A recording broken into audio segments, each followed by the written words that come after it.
But during that time, I kind of left my wife and all my kids, and then, I wasn't around like I should have been. And get out to the crime scene, and I'm looking at this vehicle, this vehicle, this say like a 2004, 2005 BMW. It's lodged up on the side of a wall, and the tires are still engaged because the victim, she's been shot inside of her vehicle, and she tried to drive away from her attacker, and he shot one time through the car, strikes her in the back of her head, and she dies instantly. So the car ended up wrecking, and it's lodged on the side of a wall. And I'm not spending enough time with my kids, and those were the most important things in my life. Get out to the crime scene, and I'm taking down my notes. And I'm looking in the car at the victim. Now they've got everything set up to where I can get close enough to it and take down my notes before they remove the body from the car. And I'm writing down my notes, and I asked the guy, I said, "What's her name?" And he says, "Kayla." And I stopped for a second. Her name is what? Kayla. My daughter's name is Kayla.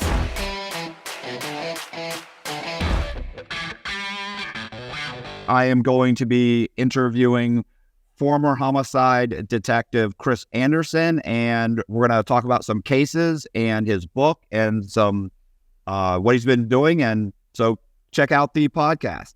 I appreciate you coming on. Hey, no problem, man. I appreciate you for having me. So you were on Discovery Channel's what was the name of the show? The name of the show was Reasonable Doubt. Reasonable Doubt. And that was for 5 seasons? Yeah, man. Yeah. So Discovery, going on to Reasonable Doubt was it was a huge change in my career. I'm used to, investigating homicide cases and working cold cases and things of that nature.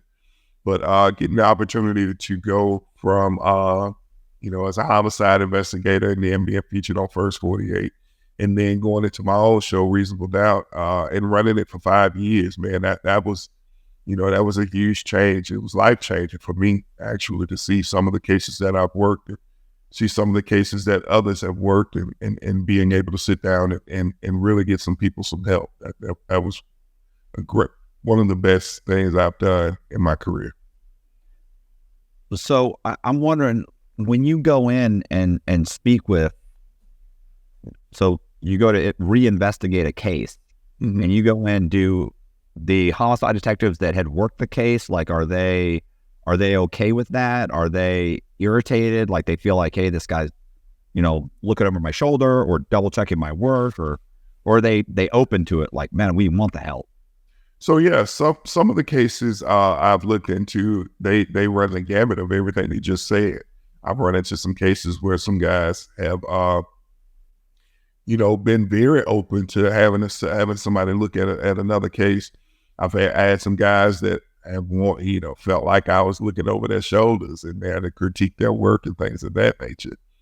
And I've had some that just flat out said, "No, you're not gonna tell me, my work is wrong." And that's kind of like the mindset of a homicide investigator. You don't want people, critiquing your work, and you always want to maintain. One of the worst things that could happen to a police officer and even a homicide investigator especially, is to have someone come in and say that someone you were responsible for convicting, your investigation was responsible of convicting. The worst thing to say was that guy was wrongfully convicted. So I can understand some of these guys not wanting me to come in and question, but on the other hand, I look at it like this. There have been lots of cases where people have been wrongfully convicted, and as a matter of fact, there are innocent people that are sitting in prison now. Whenever an investigation has been done and a trial has been conducted and you have more questions that still remain than answers, then you should be willing to open up the books and let's reinvestigate. Let's re-look into what happened in this case and see if maybe we got this one wrong. Yeah, I've spoken with a lot of law enforcement, and I always, it's funny, like, with my opinion of homicide detectives are that, like, they tend to be very focused on not convicting, but solving that crime. Like, because, there's no, there's no worse crime than murder, obviously. And it's funny, you tend to get, those are the guys that raise up through the ranks. You know what I mean? Yeah. Like they have a goal. That's what they want to do. They want to get to become a homicide detective. So usually like the best guys. And a lot of times that I've just noticed that they're super driven and they don't care about anything else. It's like, look, like all these other crimes are, almost a joke in comparison to murder. It's like, oh, the guy had a gun. Okay, great. The guy was smoking pot. Okay, great. The guy look, I don't care about any of that. I'll take any help. I want to solve this crime, and I could care less about anything that I have to do to get to that point or who I have to deal with and talk to, because those other crimes don't mean anything. Right. So, which I like about that. What I don't like is what you're saying, that would upset me. It's like, okay, I get you feel like the guy committed the crime, Right. but do you really know it? Right. And yeah, so you're absolutely right. I mean, homicide investigators are extremely driven individuals. You have to be driven. You have to be extremely focused, because when you're not focused and when you're not driven, when you get tired, you're going to go home. If you're not driven, if you're not focused, when you're looking at those cases and walking through the crime scenes and having to process the millions of bits of information that are coming to you without warning, if you're not focused, you'll miss something that's extremely important. So yeah, most homicide investigators that I've known, that I've met in my career, they were extremely focused. They were extremely driven. These were the guys that were the cream of the crop in their police departments, and they ascended to the heights of a homicide investigator. And it takes a lot. In my department, it took a lot for a guy to get into that unit. They didn't just end up in that unit by happenstance. There were supervisors that were looking for a particular skill set for the individuals that they brought into that unit. So, where were you raised? So I was raised in my city that I worked in, Birmingham, Alabama. I grew up in Birmingham. I grew up in one of the roughest parts of Birmingham. I don't know if you're a fan of the show First 48, which I was one of the investigators that was featured on First 48 also. And a lot of the cases that we filmed on First 48 were cases that happened in my neighborhood where I grew up. So, I came up through Birmingham. I'm a second generation police officer. My mom was a cop here in Birmingham. And she was brought into the department during a time where, there weren't a lot of females in police work and not a lot of Black females in police work. So she's always been a trailblazer and a hero to me. So when she went into police work, I was probably about 4 or 5 years old. And, when I got of age, I think I was 21 when I started with the department. I didn't want to work anywhere else but the Birmingham Police Department, because that's where I grew up. That's where I wanted to make, the most impact. Was your father around? What? Yeah. So my father was around. My father was the victim of an assault, a serious assault, when I was it was probably a year or two after my mom became a police officer. And he was seriously injured and handicapped for the rest of his life. He's still alive today, but he was handicapped during that time, and he never could really hold down a job or anything like that. So my mom, while she raised 3 boys, she also had to take care of her husband. She was the breadwinner of our family after my father was almost murdered. So, what are your, you have what, 2 brothers? I have 2 brothers. I have an older brother. I'm the middle child of us 3. I was probably, anyone that knows me and my family, I was the one that was least likely to anyone could ever, see me being a law enforcement officer. I was that one that didn't make the great grades. I was the one that always stayed in trouble. If there was any one of my mother's children that probably should have, that may have ended up in prison, it would have been me. So, God had a different calling for me and a different path. And, I ended up going into police work at a young age. My brother's both very successful, and now we look after our parents. They're not in law enforcement? No, I was the only one that of my mother's children that went into law enforcement. How long were you on the force before you became a homicide detective? What made you want to become one in general? Oh, absolutely. So going into law enforcement and having a mother like mine, who was very well known, very well respected within the department, I wanted to carve my own way and not walk. I'm gonna have to walk in her footsteps, but I wanted to carve my own way. And one thing that she never wanted to be was an investigator. She always loved school resources. She always loved being a supervisor and things of that nature. So, and she was great at everything she did. So me, I wanted a different path. So, I went into law enforcement at 21, and I did about 5 years in patrol.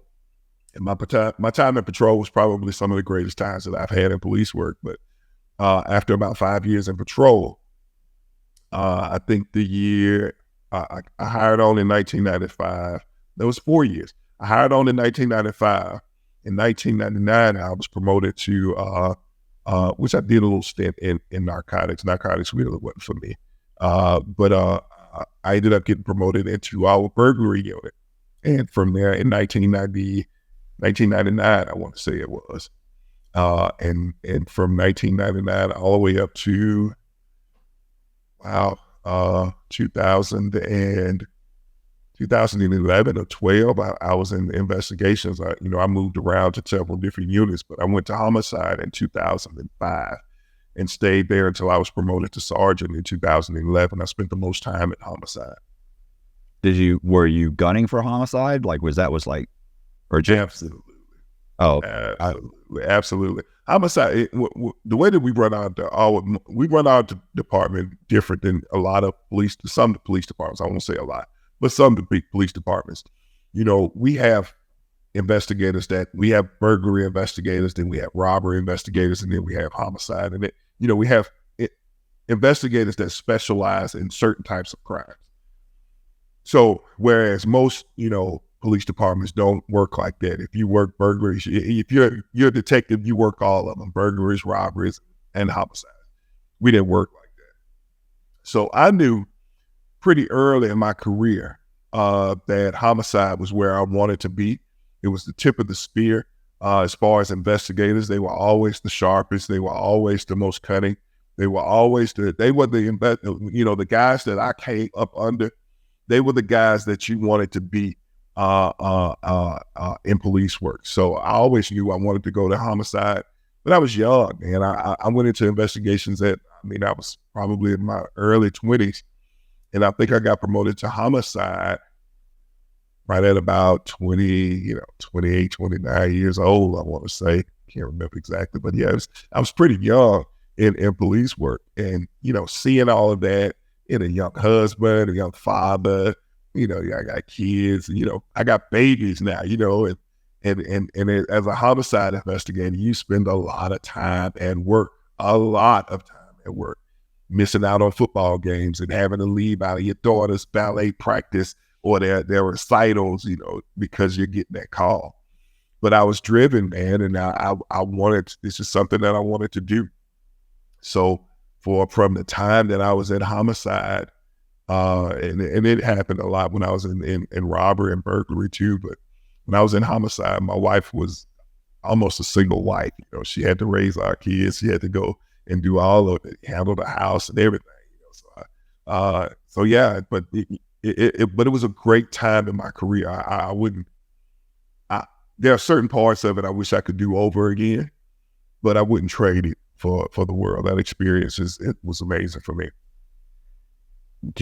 Are there any cases that stand out that? Yeah, man, I got plenty of them, man. I got plenty of cases that stand out to me. I've worked almost nothing that you could show me in a crime scene would surprise me. So I've worked everything from child murders, children being, slain, and then all the way up to, elderly people being murdered and thrown out on the side of the road. So I've got plenty of cases that really touched, that affected me in different ways. And that's one thing that I love about homicide. No 2 days are the same. Never. It's never the same. And that's what some of the things that where a lot of investigators get burned out, because, it's just the monotony of everything that's happening. But you can never say that when you're a homicide investigator. No 2 days are the same. So I had a case that I actually wrote about in my book called The Case. And I talk a little bit about how I, moved through our police department. I talked about how the impact that my mother had on me as an investigator, as a young, police officer. And I talk about this one particular case that I investigated here in Birmingham. And it's a true story. I mean, I changed a lot of the names and things of that nature in the case. But, it was a real case that actually happened here in Birmingham. It was the investigation, what happened during the investigation, the drive, and, it almost, working that case almost cost me, while I got it solved, got the people arrested, got justice for my victim, I almost lost everything that was important to me. That's my wife, my kids, my family. But it was one of those things that just happened, man. And it helped me after working that particular case. It helped me to become a better father, a better husband, and a better detective also. What was the case? What happened? Okay, so I'll tell you about it. Yeah. I during that time, my wife and I were we were on a rough patch. I was kind of new at homicide. I had been in homicide for maybe a year or so. And, I'm still trying to make my way. I'm trying to, learn, gather all this information and learn how to do this job as well as I could. And I had gotten a pretty good go at it.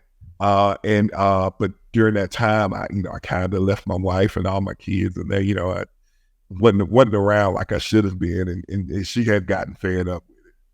And plus, I was doing all kinds of other stuff. I wasn't the most, faithful guy, let's put it like that. Right. So, it happens like that. So, we get out, and my wife, I come into the house, and she's already tired, because I told her I was coming home, and ended up not getting home for hours. My kids were waiting up for me. She had made dinner for me, and I'm like, okay, I'm just sick of it right now. So I go upstairs, I talk to my kids for a little while, eat my food, and me and her are about to get into an argument, and I get a call. Now, I'll tell you what really helped me to become really why this case was so touching to me.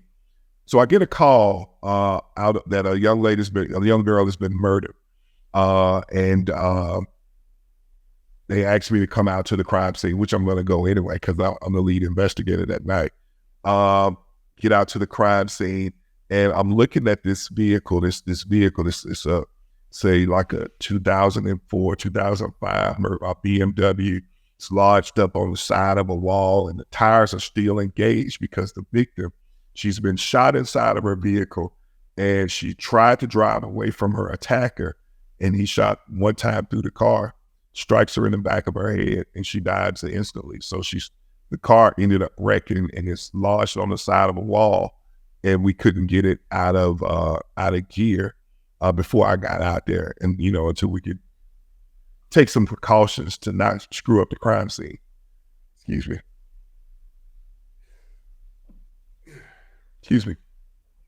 At any rate, I get out to the crime scene, and the whole while there, I'm thinking to myself, I need to try to straighten this stuff out with my wife, because I'm not doing what I'm supposed to do as a father. I know that I'm not being the husband I should be.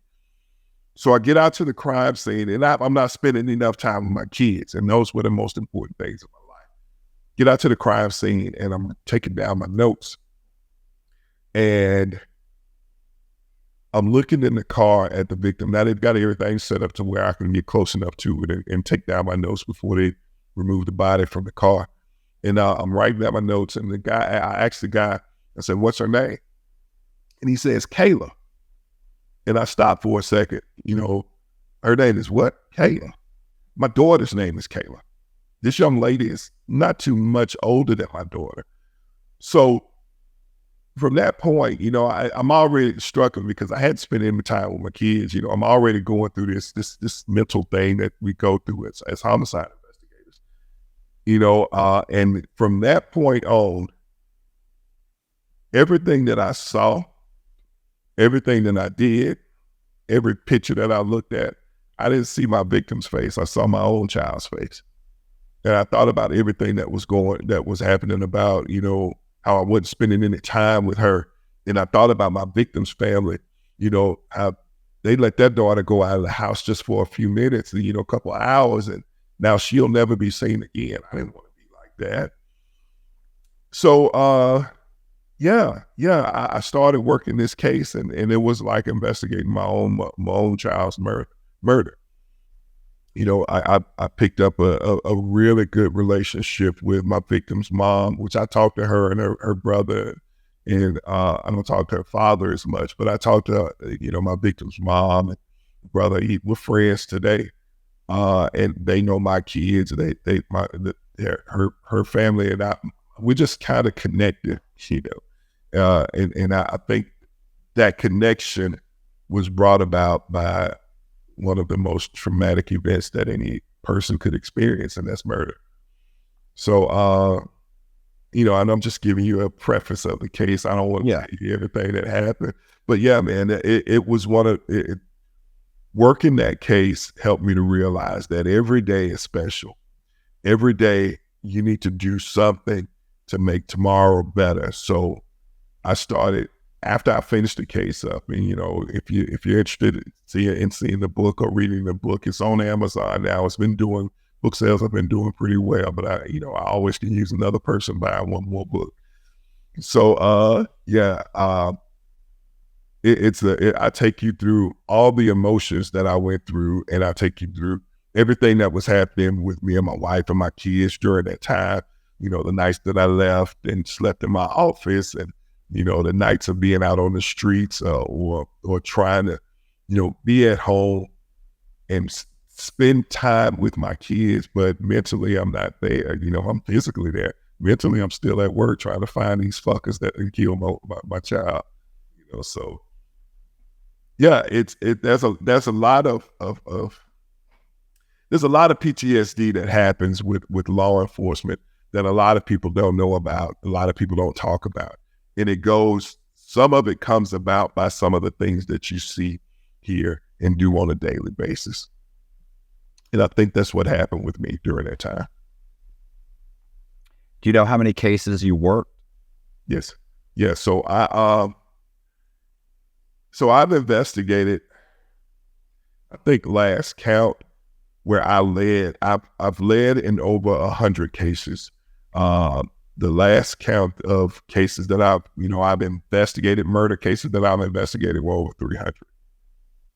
And it may not sound like a lot, but that's a lot. Yeah, it sounds like a lot. I was gonna say, like, what are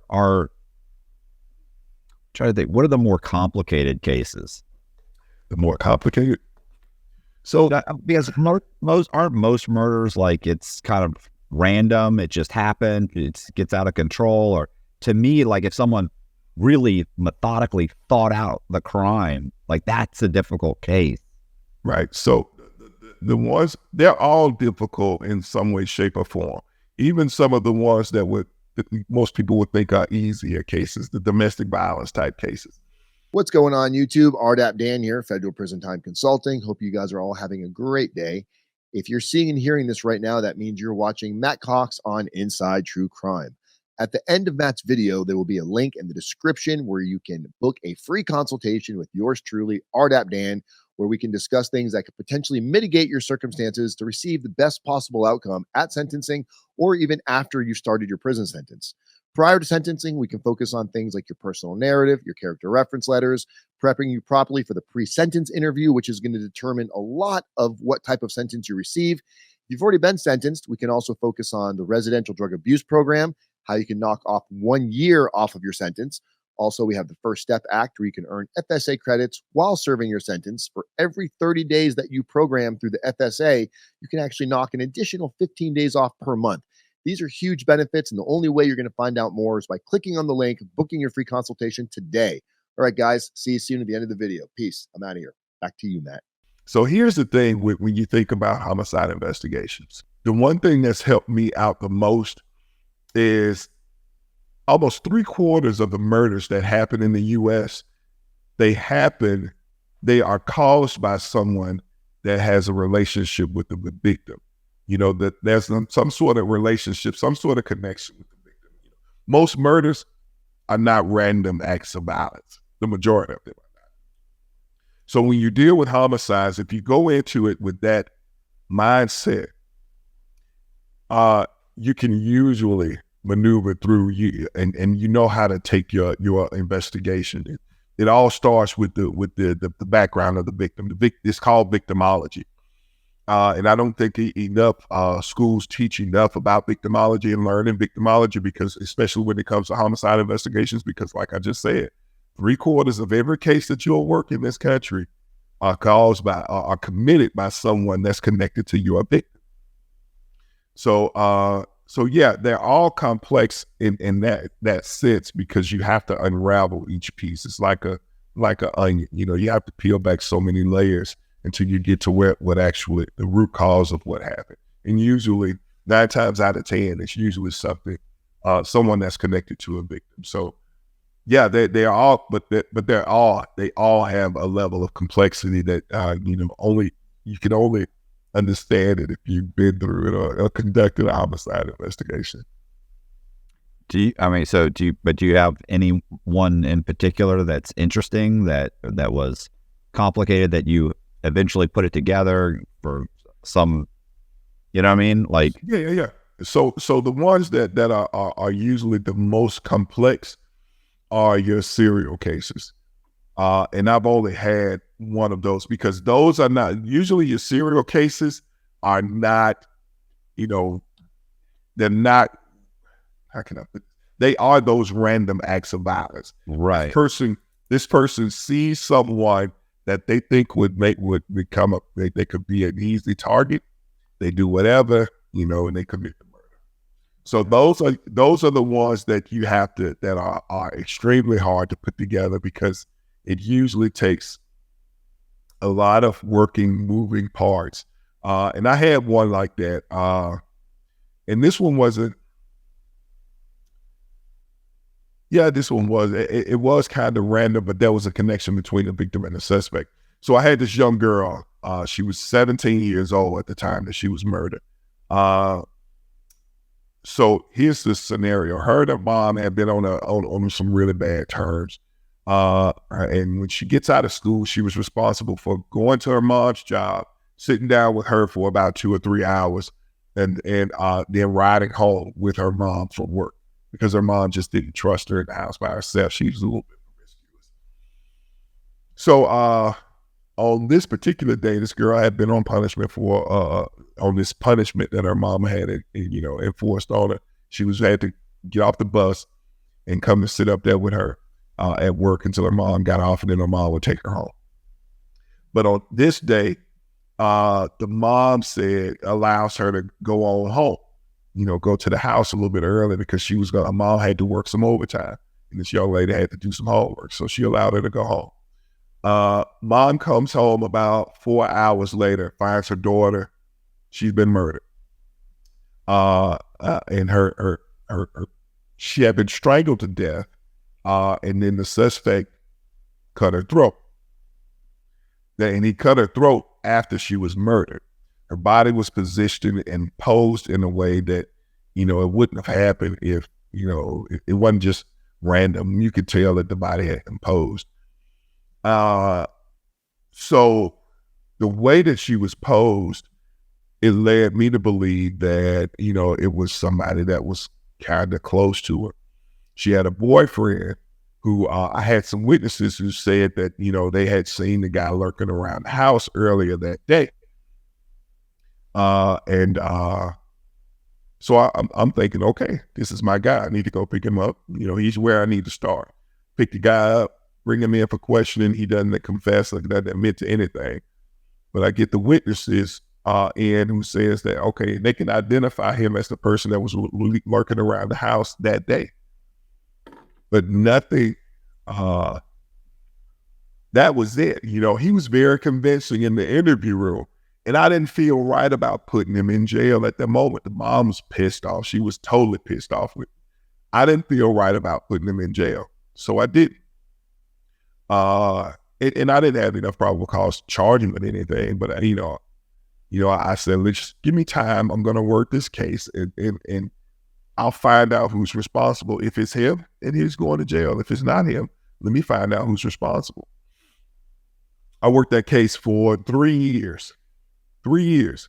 I mean, and doing something on it at least on a daily basis, or going back out to the crime scene, talking to people that knew the girl.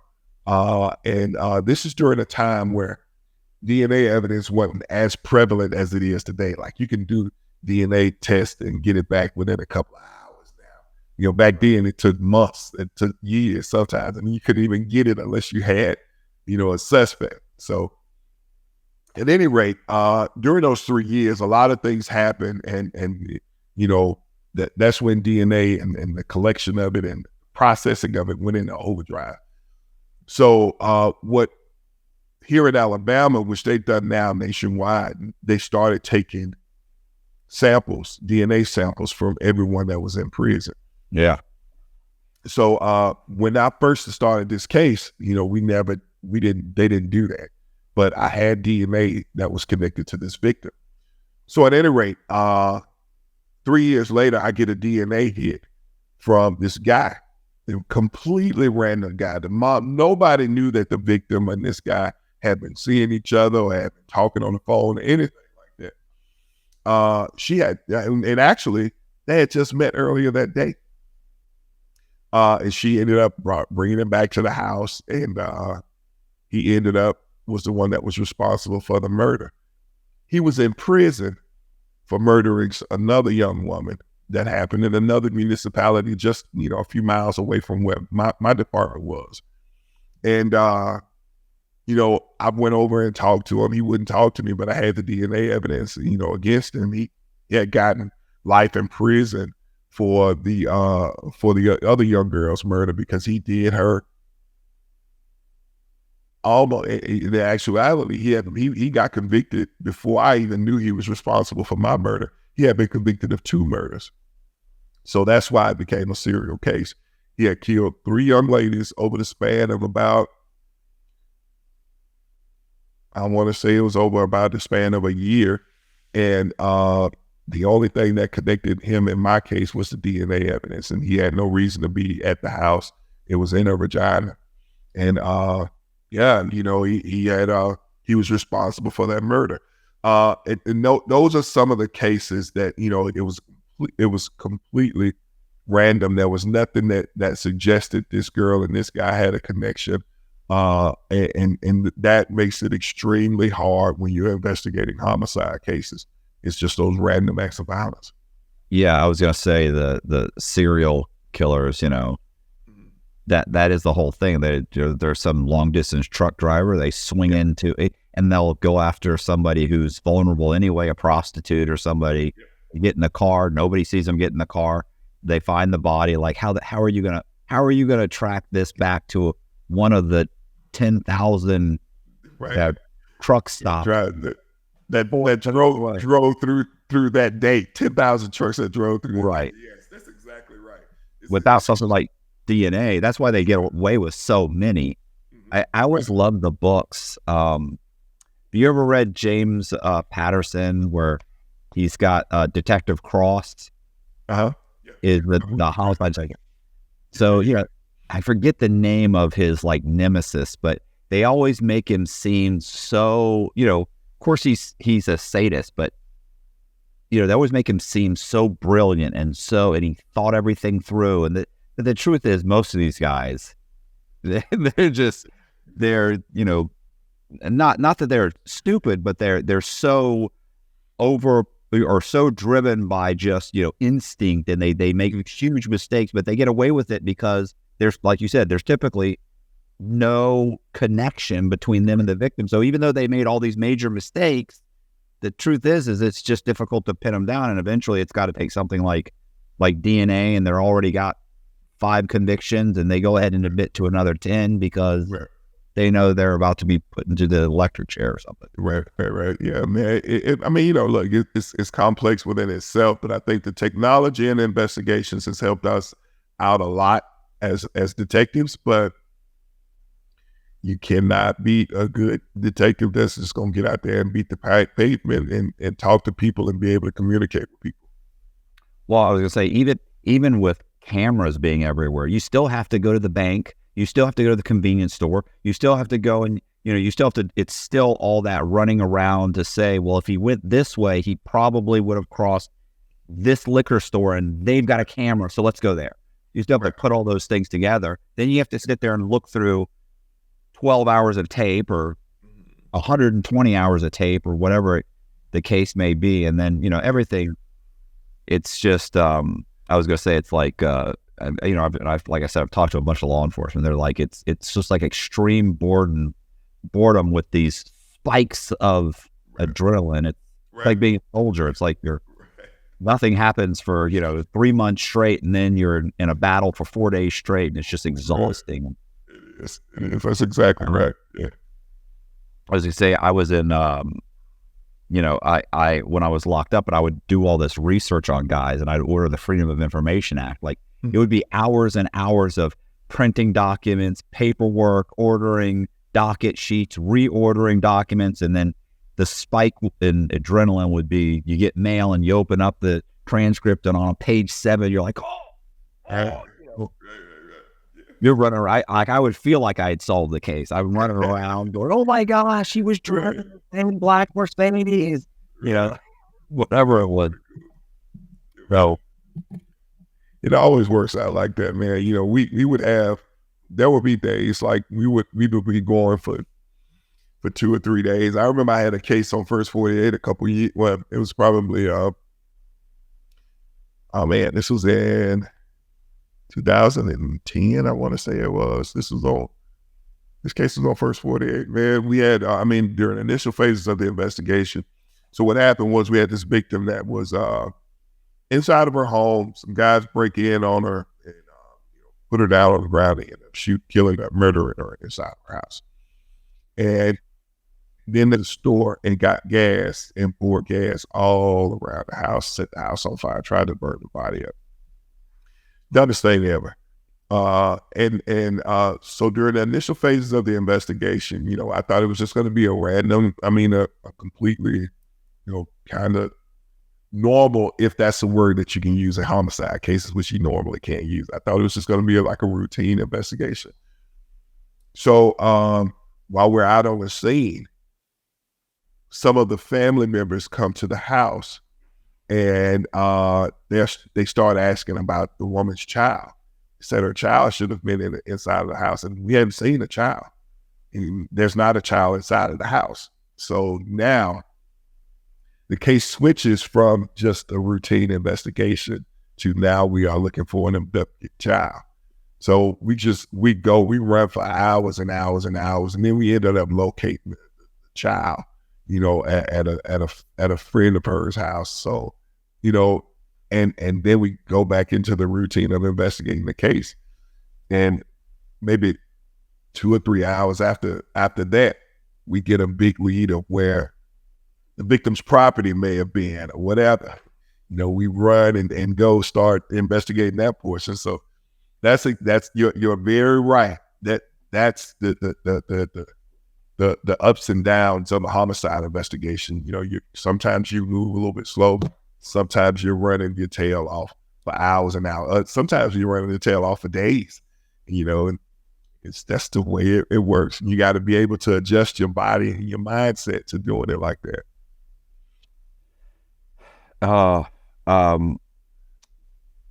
Man, you had said something, and shoot, now I can't remember.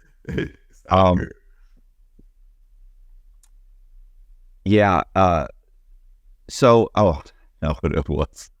We used to always joke about, your co-defendant getting arrested. And it was always like, well, you always got to say something. No, he's not going to say nothing. No, he'll say something. No, he won't. And I tell you, you've seen the first 48. They're all talking. They're all got it. Like, every one of the gangsters that walks in there ends up crying his eyes out within 2 hours and saying, oh, you don't understand. And so I'm glad you brought that up, because that reminds me that it was the same case I just told you about. When I got the guys that were responsible for the murder, got him into the room. There was one guy, I can't remember what his name was. Jeez, I remember this joke's name, but he ticked me off so bad. He was just hard, and he wanted to be so hard. I was like, look, man, you charged with capital murder. Capital murder? You don't believe that yourself. I'm too pretty to go to jail. Oh, okay. This is what he's saying, and the camera crew, they get all that. They eat that shit up, so they get all of it on camera, and they post it on this show. And I'm like, I was ticked off about that case myself, because, what they didn't show was 2 days after he's charged now, and now he's over at the county jail, and he's had his preliminary hearing, and, they're not letting him go. He doesn't have a bond. He got to sit there until a trial, because he's charged with capital murder. It's starting to sink in. Yeah, in a big way. I got call after call after call from jail people saying that, hey, Detective Anderson, he wants to talk to you. And the same guy that walked out of my office saying that I'm too pretty to go to jail, you don't believe that yourself. He's all big, man, bold, sat right there and told me the entire thing of how this robbery went down. And it was too late then, because his partner had already snitched on everybody and told everybody, what had happened. But yeah, he told everybody. He sat there and tried to confess to everything, and then he tried to withdraw his confession later on. But that's a whole nother story. But the point that I want to make is, on First 48 and all these other shows, they try to seem so hard, so violent. But when you get them in that room, in that box, that's what we called it, the box. When you get them in the box, 90% of them break down and will tell every single thing that happened. They will tell you things that you weren't even investigating. They'll tell you about crimes that they've committed that you didn't even know that they were responsible for, just to get out of that, especially when it comes to murder. If they committed robberies, oh my God, they will tell you about 30 robberies that they committed that they can get out of this homicide that they're looking at. But I mean, at what? So if you just killed somebody, you can't possibly think you're gonna talk your way out of it. I mean, they do. As you're that face tells me, well, they do. They try. I mean, you think about it. So the way our criminal justice system is set up in most states, I know in Alabama it is. Alabama wants the most culpable person. They want the person that who was the one that actually pulled the trigger, who was the mastermind behind it. So if you come in and you're the first person to say, well, he was the mastermind behind it and this is how we did it, sometimes they are more lenient towards you in your sentencing phase. Right. So, look, a lot of people will say, don't go in and talk to the police. Okay, yeah, you have a right to not make any statements to law enforcement. That's your constitutional right set out by the government of the United States of America. But if you are involved in a case, and sometimes you might want to, if you're not as culpable as the next person, first off, you don't want to do the crime. Just don't do the crime. Right.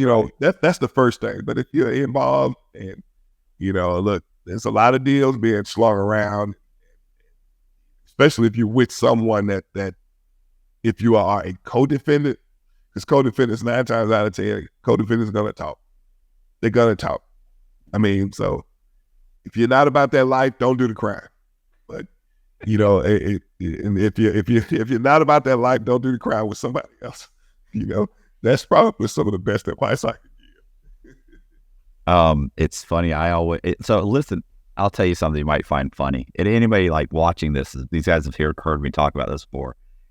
So, I have all these, I've done all these podcasts, right? So you've got all the scammers out there think that I'm, like the scam guru, or I'm gonna make them rich, or, they need to hook up with me or talk to me or something. And I would get these emails offering me money if I just talk to them. And I'm like, no. And I actually had a guy one time who, was texting me, just kind of like on a, hey, I watch your stuff. I like your stuff. So we're going back and forth. So you, even though I've never met the guy, you kind of, I don't want to say necessarily a friendship, but, you respond. Well, at some point, we're talking about months later, 6 months later of talking on and off. He flies to Tampa. He tells me, hey, I'm actually, my girlfriend lives in Tampa. We're going down there. Okay. Hey, I'd love to buy you some Starbucks. Okay, I'll meet you for Starbucks. So I meet him, and he tells me, listen, I wanted to fly down. And he'd been locked up before too in New York. And he said, look, I was locked up in New York, like I did, like, I forget, 3 or 4 years. I never told on nobody. I'm like, okay. And he's like, so I wanted to come down. I wanted to let you know that, I'm a solid guy. And I was like, okay. And he said, but I need some help, man. Like if I could, if you could help me out, like if I could get like $500,000, I forget what the amount was. He actually had like a specific amount, like 400,000 or something. He said, you could help me get 400,000. You can help me get 800. He's like, I'll split it with you. He's all you got to do is tell me how to do it. I'll go in the bank. I'll go and sign the papers. I'll do this. I'll do that. And he's going on and on and on. I'm like, right. And I said, okay. And I said, and well, you understand? I said, I'm basically already, well, I said, once you get caught, I'm already on the indictment. And he goes, what do you mean? I said, he goes, no, man, I would never say nothing. I'll just take it. I said, no. Let me explain something. I said, let's say you never bring my name up. Once they grab you, I said, and they will grab you. I said, so they're going to get you. I said, you're going to tell someone. No, I would never tell somebody. I said, stop something. You're going to tell somebody. You're going to brag. It's going to end up connecting to you somehow. I said, you know what they're going to do? They're going to pull your phone records. They're going to see that we've spoken on the phone. They're going to see that there's text messages. They're going to look me up. They're going to go into a grand jury. They're going to add my name to the conspiracy or to the list of conspirators. I said, because this is something I'm known for. I said, so they're not going, I said, it doesn't, they're going to read my record. They're going to read the transcripts. They're going to see that you've come down here. They're going to see that both our phones were at a Starbucks for 45 minutes. I said, and that you flew back the same day, and then 3 months later, you stole $1 million. I said, I'm already done. I said, and you know what? I said, I can't even go to trial because I can't take the stand in my own defense. I said, because I've got a history. So I have to sit there while they read off all these things and they allege that I've done something, even though right now I'm telling you, get on the plane and fly back to New York. Right. I said, that's just the way it is. I said, I'm already done. I said, so I don't need to give them any additional information. And I said, that's if you keep your mouth shut. Yep. And the truth is, I said, once you're locked up and they say, look, you can get 2 years. Yep. You're looking at 8 now, you'll get 2. We know Cox, all you have to do is say that he helped you. Yep. Like, and that's it. Yeah. And I literally got up and we left and he was going, no. I was like, stop. So you don't understand how the electronic surveillance alone connects everybody. If I was on the jury, I wouldn't think I wasn't a part of it. Right. Yeah. So it's tough. It's very real. It's happened on multiple cases too. I mean, the case that I wrote about in my book, there were, even though I only, where I was able to indict the people that were responsible for her murders, there were a lot of other names that came up in connection to these guys that, we found information that helped close other cases on. I mean, if people don't understand, I guess, some people see television and they think that, when an investigator is working a case, that's the only case that they work. And that's just not true. I mean, I found the guys that I arrested for Kayla's murder, they were responsible for 12 other carjackings, because that's how she got murdered. They were trying to carjack her vehicle, and they were responsible for 12 other carjackings. But there were other people. Sometimes it would be those three. Sometimes it would be two of those guys and another guy. Or sometimes it'd be just one guy and two other people. But a lot of those folks got charged because, when we work cases like this, we don't just work that one particular cases. There are multiple other cases that we usually get closed with every homicide investigation. Yeah, I was gonna say it's funny. That's like committing a crime. And let's say I commit me and three guys, we go and we commit this perfect little conspiracy. We get a couple $1 million. We're thrilled. We walk away. That's great. You walk away, or I walk away. But then 2 years later, one of those guys commits a crime, and it's serious. And he says, and the detective says, look, you can help yourself out. Like, you could do 5 years, or you could do 1 year. Yeah. You know anything? Well, you know what? Yeah. They're going to take the deal. Right. You're going to be in prison for a long period of time. So the best thing to do is don't do the crime. Don't do it. Yeah. Yeah. It's insanity nowadays. There's the technology, DNA, cameras, everything. It's rough. I need to make sure I say this. I love the way the technology has helped out investigations. It's not a end all be all, especially DNA. With the way that they are collecting it now, it's actually become kind of dangerous, in my opinion, in certain aspects. That is, because there's no way you can go in any place and not leave something of you in that place. I'm talking about like the restaurants, your friend's house. Yeah, there are certain investigative theories. They're not theory, they're actually facts that say that, each time you enter in a room, you take something away and you leave something there. So with that premise and the way that DNA is being collected, it can become dangerous. And we've seen that in some of the cases that I've investigated, especially some of the cases we looked into on reasonable doubt. I was going to say, what was the term, transference? Transference. Yeah. That theory is called the Lacard principle.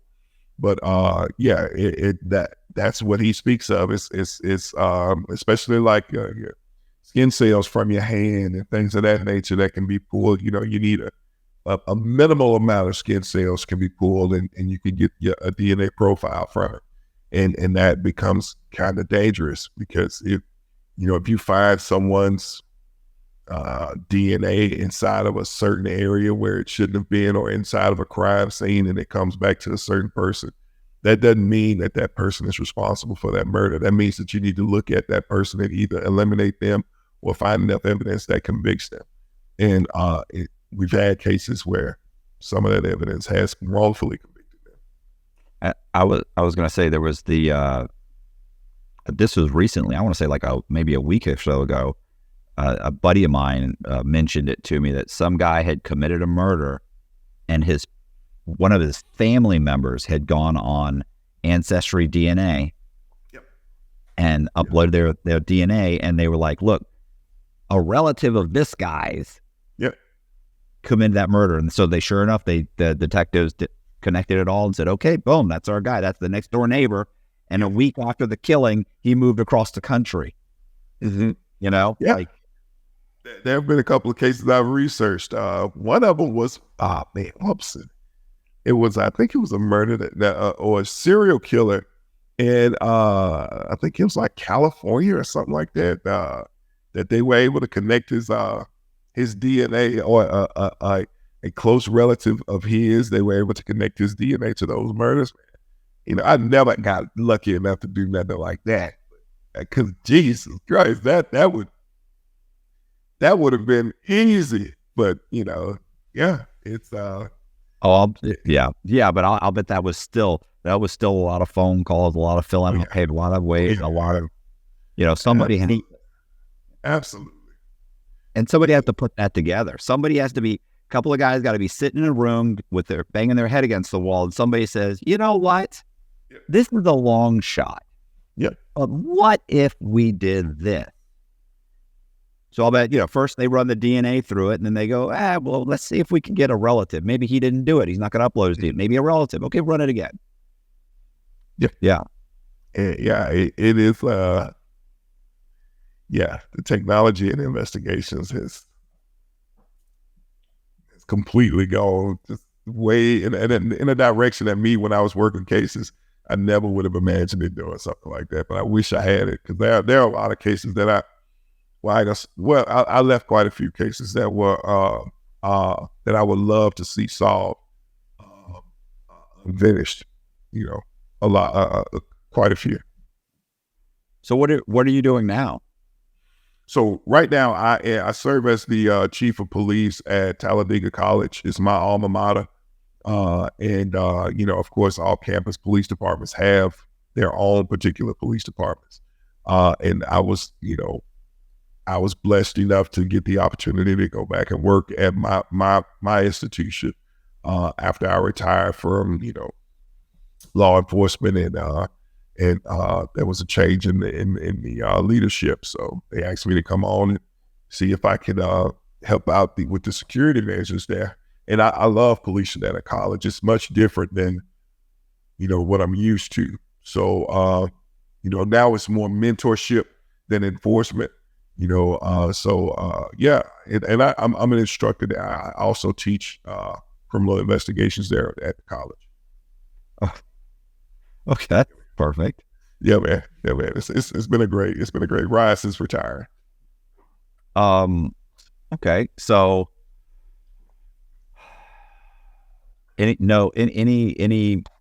so there was you were on the first 48, mm-hmm. and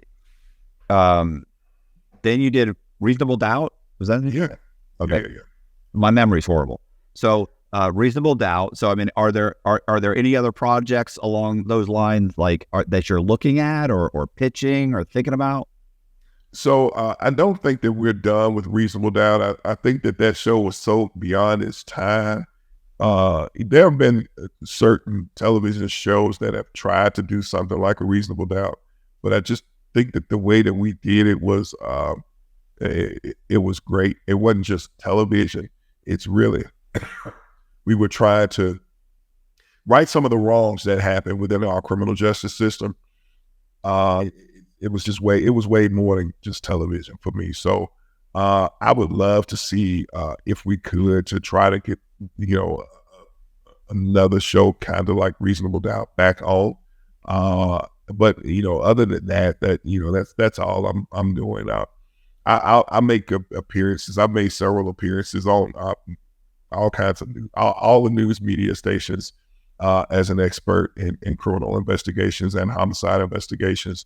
And I've made several appearances on different crime shows. To talk that as an expert also. But as far as a television show, that I have a few things that are in the works. Nothing major, but I would love to get back on television.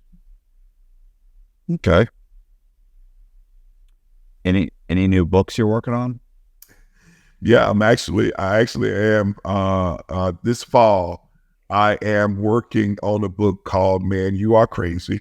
I am co-authoring that book with a guy that I think you're familiar with, Evan Dawson, Katie. That's my book. That's my dude, man. Katie and I, we actually met on the media circuit doing podcasts, and our publicist put us together, man, to talk about some of the PTSD that's involved in law enforcement, which is never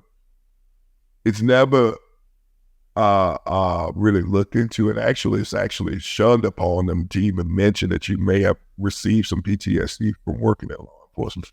But our goal is to destigmatize that mindset, because I believe that people respond to PTSD in different ways. And if you don't get help for it, don't understand how to navigate through it, you usually respond in a negative way. So that's our goal, to write the book, help to destigmatize, and talk about, how can we go about destigmatizing the mindset that PTSD does exist in law enforcement, and we need to do more in order to solve the problem. I interviewed both of them. Okay. We all went to dinner. He met my wife. Who else was there? John Alight was there. So was Mike Dowd. Do you know who that is? Yeah, Mike Dowd. Yeah. So he was there. And there was a bunch of people there. So we all had dinner, and then we did the podcast, I think, the next day. And listen, what a horrible podcast. Like, I mean, they're in tears. I'm in tears. Like, I borderline cried most of the day anyway, just in general, you know. And these two guys, they're tearing up, and I'm tearing up. It was after an hour. It was like I typically in the middle of the day, like, don't want to take like, I'm not the kind of guy that's like, oh, I'm going to go take a nap. Like, I mean, I wanted to go crawl in bed and just sleep for like 2 hours. Just emotionally draining. Yeah. Katie is my guy, man. He's a really good guy, real police. I flew up to his city a couple months ago to do his podcast, man, and it was a great experience. I love doing this studio stuff. I just, unfortunately, it takes a lot of time out of my schedule to fly up and do things. Yeah, he a couple months ago, he asked me, hey, when are you going to be in New York? I think it's in New York, right? Or New Jersey? New York. Jersey. Well, yeah. So he asked me, well, are you going to be up here anytime soon? I was like, no. Man. No. I was like, no. Yeah. Anyway, I just go to Jersey all the time. Yeah. Like, how does that? It's funny because I actually have another podcast I need to do. I got to see. The problem is I don't know. There's actually like 3 podcasts in that general area. The problem with that general area, in my mind, New York City and that general area is not that big, but the truth, it is big. There's like just 3, like from one podcast, like New Jersey to, there's like this guy. So I tracked it. I went on Google Maps and said, okay, this guy's address is this. Well, that's 4 hours. Like, if this guy's an hour and 45 minutes, like, been 2 days driving. Right. Yeah, man. It's huge. I specifically went up there to do his podcast, shoot some video and stuff like that, and promos for the book. But once I was done, I was like, dude, I'm ready to go. I got to get out of here. Yeah. So, but it was good to see him, get good to spend some time with him. That's my dog, man. Did you go to? Have you ever been to New York City? You probably did. Look, I only went like a year ago. Like, I've never been. Yeah, so we actually filmed. We've done 2 or 3 episodes of Reasonable Doubt in New York City. Yeah. Okay. Yeah, listen. I went. So I don't know if you know anything about Florida. There's an area of Florida called Okeechobee, Lake Okeechobee, and the big lake in Florida, and it's a little kind of a podunk kind of area. Very familiar with Okeechobee. Okay. Well, my wife grew up there. Oh, really? Okay. Yeah. So my wife's almost only been out of Florida once or twice, to like Pennsylvania, in the middle of nowhere in Pennsylvania.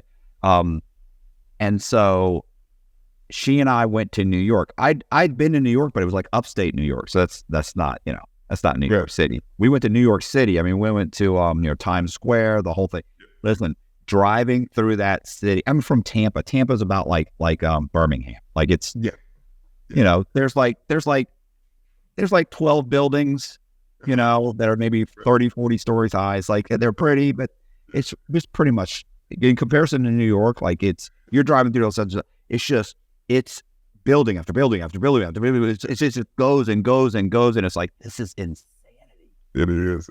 It's hard for us as Southerners to really get the full scale of how large these cities are. Let's just sit right there in the middle and you can look at it. Like, New York is one of those cities. Los Angeles is ridiculously just huge places that you just, like we from the South, we got 15 buildings, and that's it. They got 15 buildings like in this corner over here, and then there's 15 buildings over in that corner over there. You can look at any point on the spectrum.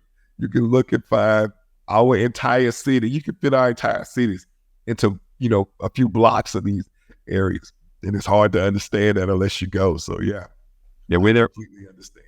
We were there for 3 days, and the third day when we woke up and looked out the window, and she looked at me and she said, "This was great. I'm done. I'm ready to go home." That's right. It's overwhelming. Right. It is. You got to be from there to understand that, man. That's wild. Well, do you have anything else you want to talk about? Like, what I can do is we can put the description for your book in the description. We'll put the link for your book in the description. I'm assuming it's on Amazon. It is. So we'll put the Amazon link in the description. And do you have, if you have any social media or anything else that send it to me, and my editor will also put it in there. And we'll put this in, he won't edit this out. So if anybody wants to get in touch with you or buy the book, check it out, hey, do you have an Audible version of your book? There is an Audible. No, there's not an Audible. There is a Kindle version, but not an Audible yet. You got to do an Audible. Yeah, I'm gonna work on it, man. I'm gonna go ahead and try to. So, it's funny. I can't read my own book. Like, I mean, I'm just not good at it. It's horrible. I actually had a guy that contacted me, and he's like, "Look, you really ought to put your books on Audible." And I was like, I just can't do it. I've tried it. I'm stuttering. I don't read well. I just can't do it. And so he said, "Well, I'll do it, and I'll do a 50-50 royalty split." And then after, like, I forget, I think it's like 6 years or 7 years. I'm like after 6 years, then it's 100% yours. Mm-hmm. And I was like, "So what do I have to do?" He goes, "You don't have to do anything. Like, you just have to tell me to do it." So he did it and put it up. And I suddenly, over the course of a few months, started getting a nice little chunk of money and did nothing. Yeah. I mean, actually, that's not true. The only thing I did do was my jacket cover. I had to make a square version of the jacket cover. Like, not like it was like a joke, like nothing. So literally he did everything. He put it on Audible. I listened to the whole thing. Any corrections he made, did everything. So, if you're interested, I can give you his name, or, if you don't want to do it yourself. Yeah. I mean, well, I'm going to talk to my publisher. Yeah. If you'll send me his information, I'll have it. But, I'm seriously going to do an Audible version. I don't know how much time I have to do it myself, but I think I would want to do it myself. I would too, if I thought I could. But you may be an excellent reader. You may be perfect. I mean, you're probably great. You probably just need a sure mic, and you're good. Yeah. Well, we'll see. We'll see if that's the case. Then, yeah. Because there are some people that they're just not going to read. They'll listen to a book. They'll download it for $9, but they're just not going to, and they listen to it long distance truck driving, doing whatever. They're just not going to read the book. So I don't feel like you're losing anything. I don't feel like it's, they would have bought a book or they'll buy this. No, they weren't going to buy anything unless it's on Audible. So anyway, something to think about. Listen, I appreciate you coming on. Hey, I appreciate you guys watching. Do me a favor and hit the subscribe button, hit the bell so you get notified of videos just like this, and leave a comment in the comment section. Also, we're going to leave Detective Anderson's Amazon link in the description, so you can click on it and buy a copy of his book. And we'll also leave all of his social media links too, if you want to follow him. And I appreciate you guys watching. Thanks a lot. See ya.